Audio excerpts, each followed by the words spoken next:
اعوذ باللہ من الشیطان الرجیم بسم اللہ الرحمن الرحیم۔ عزیز طالبات، آج ہم سبق قرطبہ کا قاضی پڑھیں گے۔ اس کے مصنف سید امتیاز علی تاج ہیں۔ سید امتیاز علی تاج ادیب ڈرامہ نویس ہیں۔ سن 1900 میں لاہور میں پیدا ہوئے۔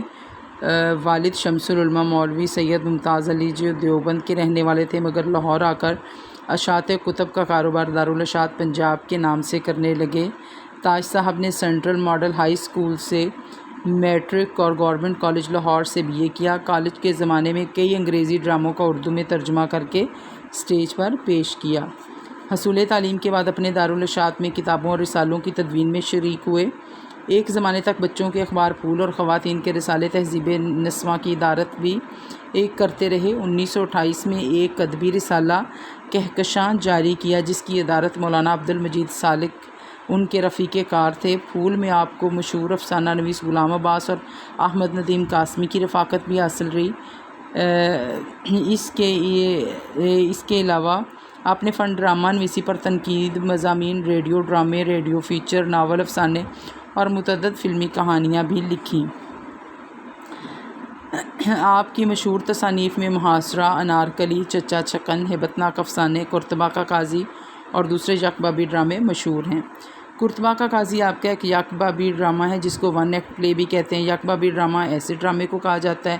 ویسے یہ آپ کو پہلے یک بابی ڈرامے کا تعارف جب ہم نے سبق دستک پڑھا تھا، اس میں بھی میں نے آپ کو دیا تھا۔ یک بابی ڈرامہ ایسے ڈرامے کو کہا جاتا ہے جس میں ایک کہانی ایک ہی منظر، وقت یا زمانے میں مکمل ہو جاتی ہے۔ چونکہ یہ مختصر ہوتا ہے، اس لیے اسے عموماً ادبی ڈرامہ بھی کہا جاتا ہے۔ سید امتیاز علی تاج یک بابی ڈراموں کے حوالے سے اپنی خصوصی پہچان رکھتے ہیں۔ زیر بحث سبق کا مرکزی خیال یہ ہے کہ انصاف کی نگاہ میں سب برابر ہیں، اور اگر انصاف کرتے ہوئے اپنے عزیز ترین رشتے کو بھی قربان کرنا پڑے تو پیچھے نہیں ہٹنا چاہیے۔ قرطبہ کا قاضی اس کے کردار میں ہے: قاضی یحییٰ بن منصور، زبیر قاضی کا فرزند، حلاوہ زبیر کی دایا، عبداللہ ایک خانہ زاد، ناظر عدالت کے 4 افسران، ہجوم کی آواز، منظر۔ غرناطہ میں قاضی یحییٰ بن منصور کے مکان کا ایک ایوان، جس کے دریچوں میں سے شہر کے چوک پر نظر پڑ سکتی ہے۔ دائیں ہاتھ کی دیوار میں ایک بڑا سا دریچہ، سامنے کی دیوار میں ایک چوڑا مگر نیچا دروازہ، جس کے پیچھے ایک تنگ اور اندھیری گلی ہے۔ گلی کے دوسری طرف ایک چھوٹا دروازہ جس میں سلاخیں لگی ہیں۔ بائیں ہاتھ پتھروں کا بنا ہوا زینہ اوپر کے کمرے کے دروازے تک پہنچتا ہے۔ اوپر کے کمرے کی کھڑکی ایوان میں کھلتی ہے۔ ایوان میں ایک بڑی میز ہے، جس پر ایک شمعدان رکھا ہے۔ میز کے قریب ایک بینچ اور چند کرسیاں پڑی ہیں۔ دیواروں پر اسلحہ اور جانوروں کے سر لگے ہیں۔ صبح کے دھندلکے میں حلاوہ بینچ پر بیٹھی ہے، سر گھٹنوں سے لگا رکھا ہے۔ عبداللہ دروازے میں سے اندر آتا ہے۔ عبداللہ بھاری آواز میں: شمع گل کر دوں؟ حلاوہ آہ سرد کے ساتھ: کر دے، شمع صبح کے آنے کو روک نہیں سکتی۔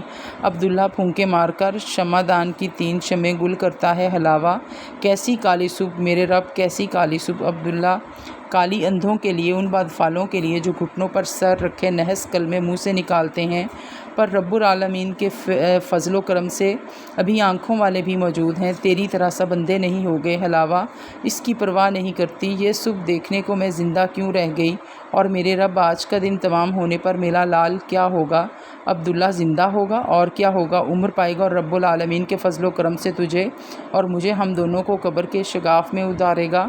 تکان کی ایک آہ کے ساتھ بیٹھ جاتا ہے۔ حلاوہ: اس کے جسم میں خون جو اپنا تھا، اور پروردگار آج سولی پر اس کی لاش لٹکتی رہ جائے گی۔ عبداللہ بے قابو ہو کر: نشتر زبان، یہ ہرگز نہ ہوگا۔ گھٹنے سے سر اٹھا کر آہ بھرتی ہے: اب چارہ کیا رہ گیا ہے؟ عبداللہ: سارے قرطبہ میں ایک شخص نہیں جو کسی کے حکم سے بھی اسے سولی پر چڑھائے، خواہ اس کے اپنے باپ کا فتویٰ ہو۔ حلاوہ: باپ قاضی ہے؟ عبداللہ: کہا جو کہ اس کے فتوے پر عمل نہ ہوگا۔ حلاوہ: باہر سے لوگ بلا لیے جائیں گے جو ایسے ویسے نہیں جانتے، جس طرح ہم سب جانتے ہیں، انہیں قانون جو کہے گا وہ کر ڈالیں گے۔ عبداللہ چڑھ کر: میں بک جو رہا ہوں، نہیں کریں گے۔ آج کے دن صرف شہر میں وہی شخص داخل ہونے پائے گا جو کلام پاک کی قسم کھائے گا کہ اس نوجوان زبیر کی سزا سے کچھ اسے زبیر نوجوان کی سزا سے کچھ سروکار نہ ہوگا۔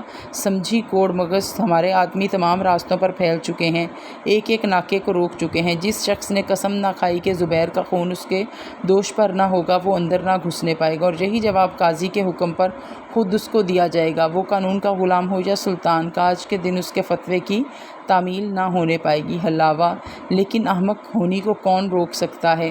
میری یہی آنکھیں نہیں جنہیں آنسوؤں نے بے نور کر دیا ہے، میری اور آنکھیں ہیں جو دیکھ سکتی ہیں اور جو دیکھ چکی ہیں سولی اور اس سے لٹکتی ہوئی لاش، میرا ننھا، میری جان ننھا، میرا سجیلا نوجوان، جس کا جسم میرے دودھ نے بنایا ہے، جس کے خون اور ہڈیوں میں میرا دودھ ہے، میں اسے مردہ دیکھ چکی ہوں کہ یوں ہی ہوگا۔ سچ نہ ہوتا تو یہ بات میری زبان سے نکلتی عبداللہ، لیکن اسے سولی کی سزا ملے کیوں؟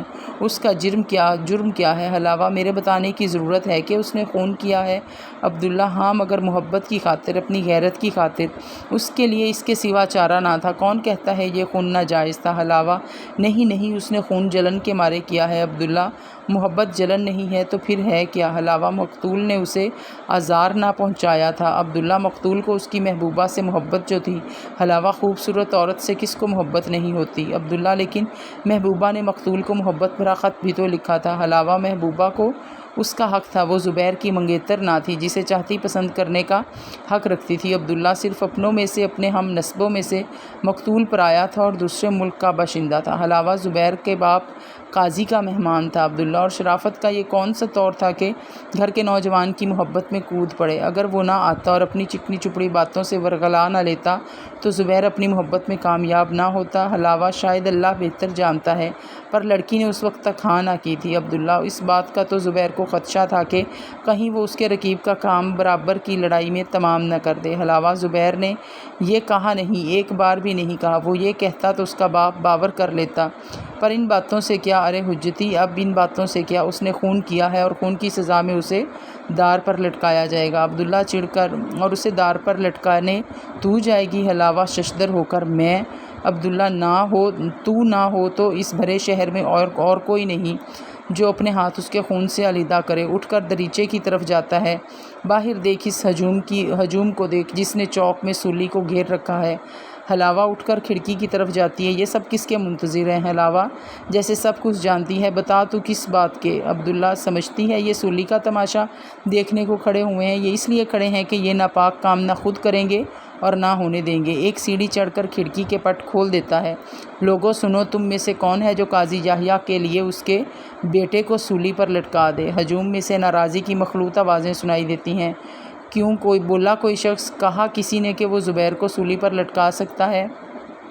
کہا جو کہ سارے قرطبہ میں ایک شخص کا ہاتھ نہیں جو اسے آزار پہنچانے کے لیے اٹھ سکے۔ قاضی یحییٰ بن منصور اوپر کی منزل کی کھڑکی کے سامنے سے گزرتا ہوا رکتا ہے، ذرا دیر بے حس و حرکت یوں کھڑا رہتا ہے گویا کچھ نہیں دیکھ سکتا۔ چپ کیوں ہو گئی؟ بول، اب بول نہ۔ کون زندہ شخص ہے جو ان جان نثاروں کی آنکھوں کے سامنے سلطان کے حکم کے تعمیل کی جرأت کر سکے؟ قاضی کھڑکی سے دروازے کی طرف بڑھتا ہے اور دروازہ کھولتا ہے۔ حلاوہ: چپ دیکھ قاضی، وہ سیڑھیاں اتر رہا ہے، وہ ادھر ہی آ رہا ہے۔ عبداللہ: آہستہ سے آنے دے۔ حلاوہ لاش کی طرح۔ عبداللہ: چپ۔ حلاوہ آنکھوں میں سے زندگی کی